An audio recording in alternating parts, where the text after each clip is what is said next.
Hi everyone, Chris here from Flying Star Astrology, and today I was divinely inspired to put together a video talking about, excuse me, a flying star that sits in the Northwest for 2019, and it's called the Fire Star.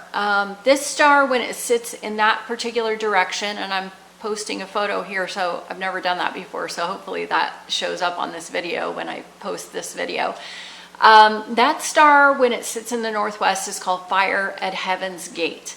Now, what this means is it's considered not a good thing, obviously. You don't want fire at Heaven's Gate. Just by the sound of it, it doesn't sound good. So what this energy can do is make you feel disconnected from source energy, from God, from the universe, from whatever you believe is in charge of your life. So this year may be a year where you've, questioned God in your life, questioned the universe, questioned, things that have happened to you.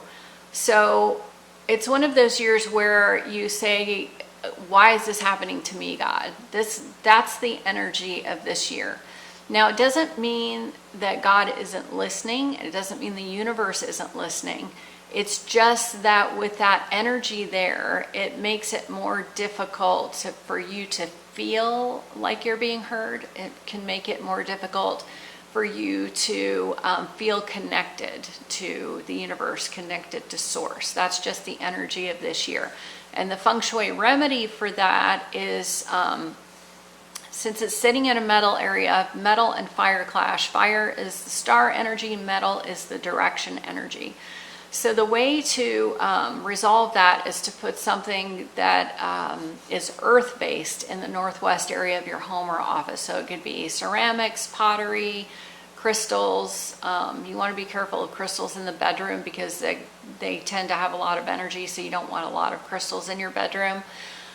You can even put like earth, just bring in a big pot of dirt. Honestly, I know that sounds crazy, but you can. So those are things you can do to help reduce the energy of that star. But we are in the process of moving out of that star energy into a new star energy for 2020. And flying stars are different than regular astrology because flying stars are based upon the Chinese calendar, not on the the calendar that we use for our day-to-day lives, the, November 1st to November 30th calendar. So in Feng Shui, we have what's called cycles of 9, because there are 9 stars, 9 directions. Everything moves in cycles of 9. So some people start feeling the energy change in the stars anywhere from 9 weeks to 9 days before the stars actually change. And we're going to be experiencing the change in February. So some people can start feeling that energy shift as early as like beginning of December. They start noticing that things are shifting in their lives because the stars are in the process of changing and that energy is coming in. So the reason I think that I was inspired to put this video together is that next year we have what's called the Star of Spiritual Growth moving into the Northwest. So you've got spiritual growth sitting in Heaven's Gate. This makes it a lot easier for you to connect with God, to connect with the universe, to connect with Source, to have your prayers heard and answered in a way that makes you feel like, oh, I'm being heard now. I'm being supported. I'm being guided by the universe this year. So why am I talking about it this early? The stars haven't shifted. We're really not in that cycle of 9 energy where people can start feeling it yet. Well, the reason is you want to get prepared. So those of you who do work that is related to spiritual growth, the law of attraction, astrology, tarot card reading, religion, anything to do with connecting to source to get your information out, or working with universal laws, working with universal energy, working with universal information, divinely provided information. this is a good year for you to think about, how do you want to deliver that information? What kind of messages do you want to get out next year? What kind of courses do you want to offer, or seminars do you want to offer, retreats do you want to offer, that's going to get a message across in a way that feels like it's divinely guided, divinely inspired? Start planning now for that. And then once the stars roll in, you're going to want to ask for help.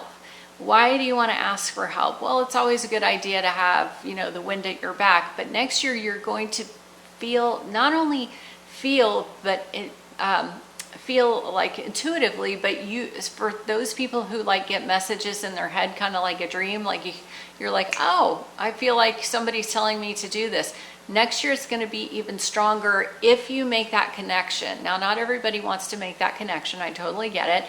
But if you're the kind of person who wants to be divinely inspired and who asks for divine assistance in your work, in your life, in your relationships, next year you're going to feel like you're being heard, and you're going to experience better results through your work, through your relationships, through your health, through your life, as a result of asking for this help, especially if you do it consistently, because consistency in just about anything is key, right? The more you do it, the stronger the connection becomes, and the more you feel like, oh, I've got momentum here. And first you might start out walking with this, you're not going as fast as you want to go. Then you kind of pick up a little bit of pace and you're jogging. Next thing you know, it's June and you're running.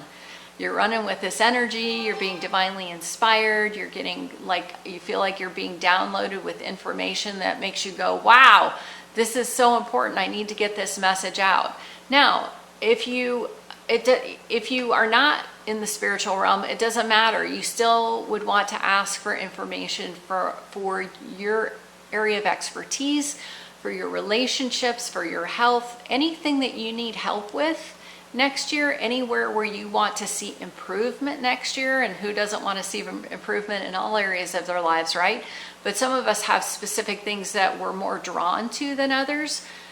Ask for help. Next year, when you ask for that help, when you pray for that help, when you meditate for answers, when you do whatever practice it is that works for you and that you feel resonates with you, you're gonna get the messages. You just need to make sure that you stay consistent with it.